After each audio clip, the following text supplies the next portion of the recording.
आप लोग पैरामेडिकल की तैयारी कर रहे हैं।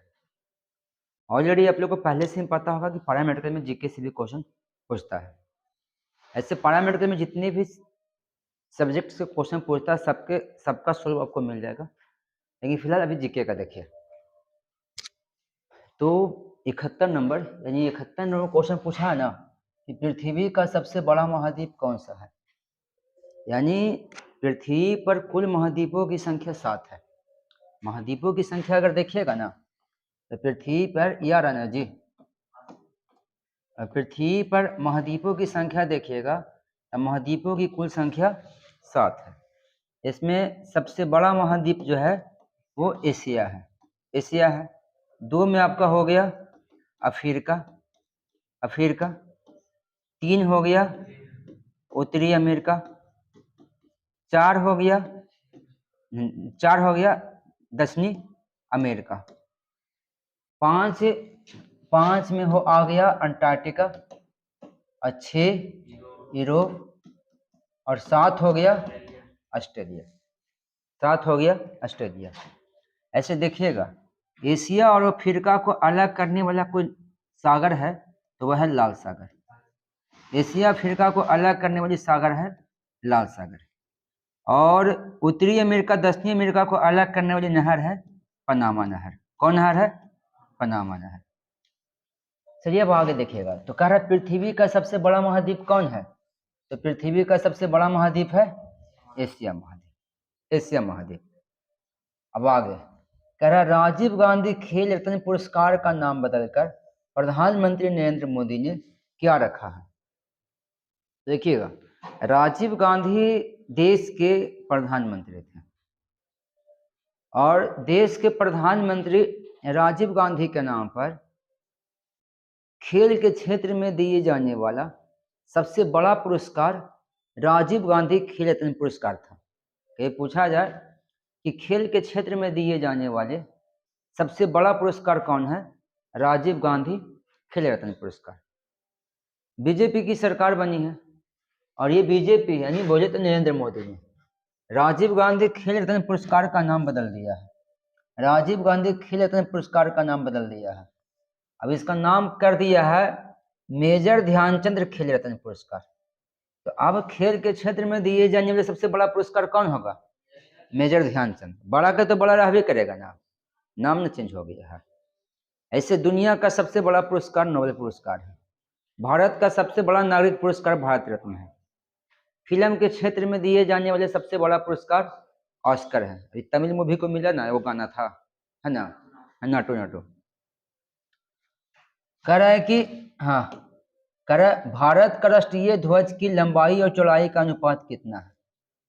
तो भारत की राष्ट्रीय ध्वज की बात करते हैं तो भारत का राष्ट्रीय ध्वज का डिजाइन दिया था पिगली बैंकिया, याद होगा आप लोग को, है ना। भारत का राष्ट्रीय ध्वज का डिजाइन दिया पिगली बैंकिया। ध्वज के बीच में एक चक्र होता है, उसमें 24 तिलियां होती है। ध्वज की लंबाई चौड़ाई का अनुपात देखिएगा ना 3:2 है। कितना है? 3:2 है। अब आगे देखिएगा, कह रहा है कि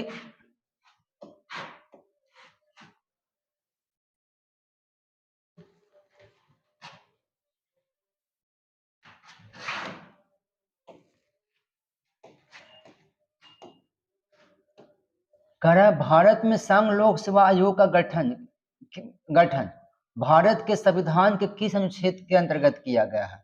अनुच्छेद 315 हो जाएगा। अनुच्छेद 315। आगे सूर्य की किरणों को पृथ्वी तक पहुंचने में कितना समय लगता है? तो सूर्य के प्रकाश को पृथ्वी पर आने में 8 मिनट 16.6 सेकंड लगता है। अगर इसको सेकंड में ट्रांसफर कीजिएगा ना तो ये हो जाएगा आपको लगभग 500 सेकंड। लगभग कितना होगा? 500 सेकंड। तो 75 का हो गया डी। प्रसिद्ध चित्रकार मीर सैयद अली चित्रकारी हेतु किस मुगल शासक के सहयोगी थे? तो मुगल वंश का जो संस्थापक जो था वो बाबर था। बाबर 1526 ईस्वी में इब्राहिम लोदी को पराजित किया था पानीपत के प्रथम युद्ध में। मुगल वंश का संस्थापक जो था बाबर था। बाबर का उत्तराधिकारी यानी बाबर का पुत्र था हुमायूं। हुमायूं जब मुगल वंश का राजा बना, हुमायूं जब मुगल वंश का राजा बना तो चौसा का युद्ध 1539 में हुआ था। चौसा का युद्ध कब हुआ था? 1500, हाँ, चौसा की युद्ध, चौसा का युद्ध हुआ था साहब, चौसा का युद्ध, चौसा का युद्ध हुआ था 1539 में। अब इस चौसा के युद्ध में हुमायूं को बिहार के शेर शाह सूरी ने पराजित कर दिया था। 1540 में हुआ बिलग्राम का युद्ध। 1540 में क्या हुआ? बिलग्राम का युद्ध। बिलग्राम का युद्ध बोले तो कनौज का युद्ध, इसे कनौज का युद्ध भी कहा जाता है। अब इस युद्ध में शेर शाह सूरी ने हुमायूं को दिल्ली से भगा दिया और ये हुमायूं 15 वर्षों तक घुमक्कड़ जिंदगी व्यतीत किया। जब ये घुमक्कड़ जिंदगी व्यतीत कर रहा था ना, उसी समय इसका मुलाकात किससे होती है? मीर सैयद अली से होती है। और ये मीर सैयद अली जो था वो हुमायूं का सहयोगी बन गया था। क्या बन गया था? सहयोगी बन गया था। अब कह रहा है कि हाँ, अगला क्वेश्चन देखेंगे हम। अगला क्वेश्चन,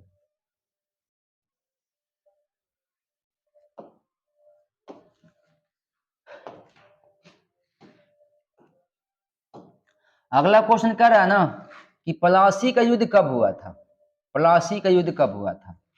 प्लासी का युद्ध जो हुआ था ना, वो देखिए बंगाल का नवाब था साहब, बंगाल का, हाँ, बंगाल का नवाब था, बंगाल का नवाब, बंगाल का नवाब है ना, बंगाल का नवाब था सिराजुद्दौला।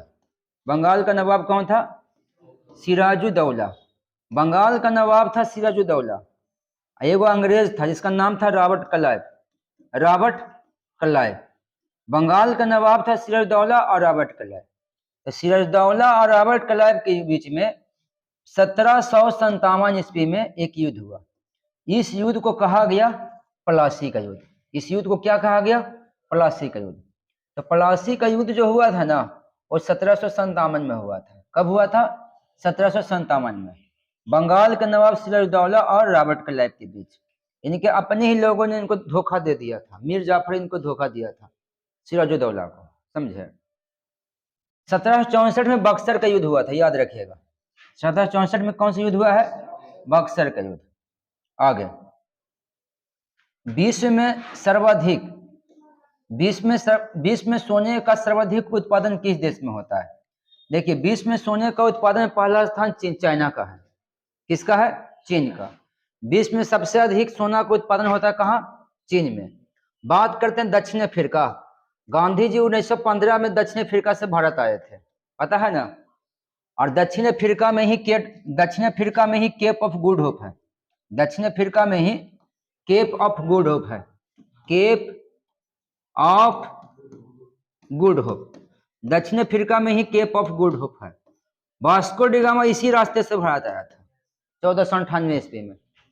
पूछा जाए कि वास्को डी गामा किस रास्ते से भारत आया था, तो केप ऑफ गुड होप के रास्ते से आया था 1498 ईस्वी में भारत। करे प्रसिद्ध जावा टेंच, जावा प्रसिद्ध जावा टेंच नामक सबसे गहरा स्थल किस महासागर में है? तो ये पड़ता है आपको प्रशांत महासागर में। जावा इसे पड़ता है इंडोनेशिया में। कहाँ पड़ता है ये? हाँ, अगर महासागर पूछे, जावा जो है ना, जावा जो है वो पड़ता है हिंद महासागर में। जावा जो है वो पड़ता है हिंद महासागर में, लेकिन देश पूछे तो इंडोनेशिया होगा। कौन होगा? इंडोनेशिया। आगे, भारत का सर्वाधिक लंबा राष्ट्रीय राजमार्ग कौन है? भारत का सबसे लंबा राष्ट्रीय मार्ग जो है ना, अभी वर्तमान में NH-44 हो गया है। उत्तर प्रदेश की सीमा कितने राज्यों से मिलता है? 8 राज्य से। सबसे ज्यादा पड़ोसी राज्य अगर किसी भारतीय राज्य का है तो वो उत्तर प्रदेश है साहब।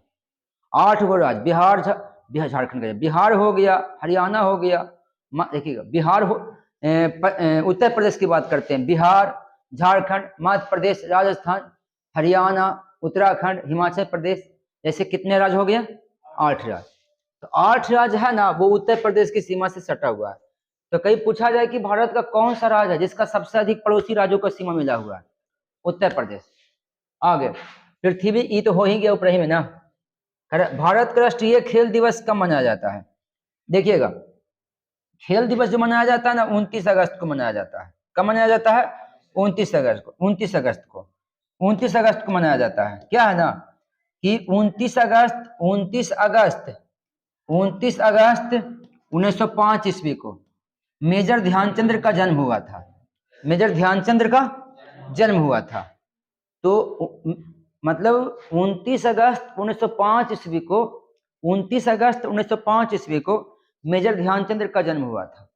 इनका जन्म इलाहाबाद में हुआ था। इलाहाबाद को अभी प्रयागराज कहते हैं। ये इलाहाबाद गंगा यमुना के संगम पे है, संगम पे है।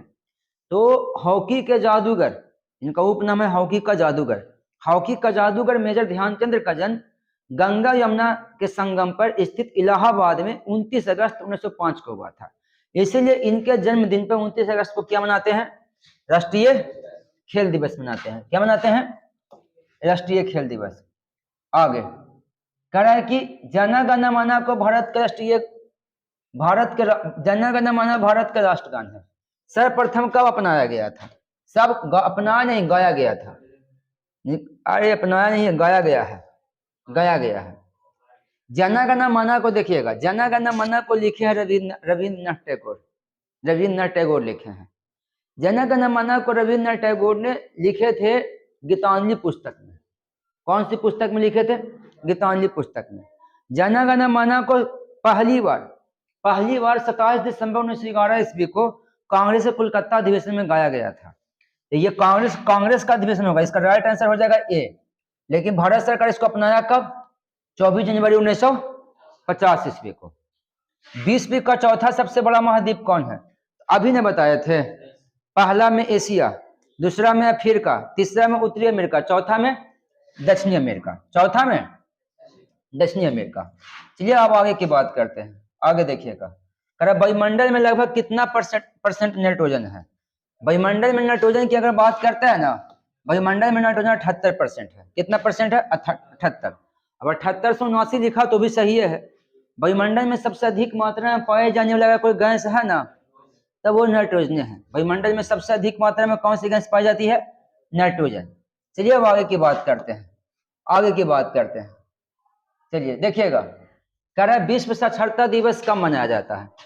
विश्व साक्षरता दिवस है ना वो, हाँ विश्व साक्षरता दिवस है वो 8 सितंबर को मनाया जाता है। साहब कट रहा? अच्छा कोई बात नहीं, देखिएगा एक बार देख लीजिएगा। कह रहा है विश्व साक्षरता दिवस कब मनाया जाता है? क्वेश्चन पढ़ लिया ना, कब मनाया जाता है? अब इसका राइट आंसर क्या होगा? 8 सितंबर। 8 सितंबर कब होगा? 8 सितंबर। 8 सितंबर को पहली बार मनाया गया था 1966 ईस्वी में।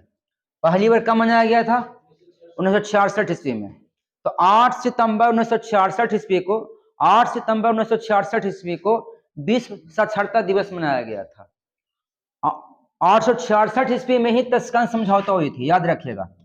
866 ईस्वी में ही 866 ईस्वी में ही तस्कंद समझौता हुआ था। 866 ईस्वी में ही तस्कंद समझौता हुआ था। और 866 ईस्वी में ही 10-11 जनवरी 1966 ईस्वी को लाल बहादुर शास्त्री की मौत हो गई थी। और इसी वर्ष 24 जनवरी 1966 ईस्वी को इंदिरा गांधी भारत की प्रथम महिला प्रधानमंत्री बने थे। इस खुशी में 24 जनवरी को हम लोग राष्ट्रीय बालिका दिवस मनाते हैं। क्या मनाते हैं? राष्ट्रीय बालिका दिवस। अब कह रहा है ना, इनकलाब जिंदाबाद का नारा किसने दिया था? जो हम लोग जानते हैं वो है ही नहीं इसमें। इनकलाब जिंदाबाद का नारा लिखा है मोहम्मद इकबाल।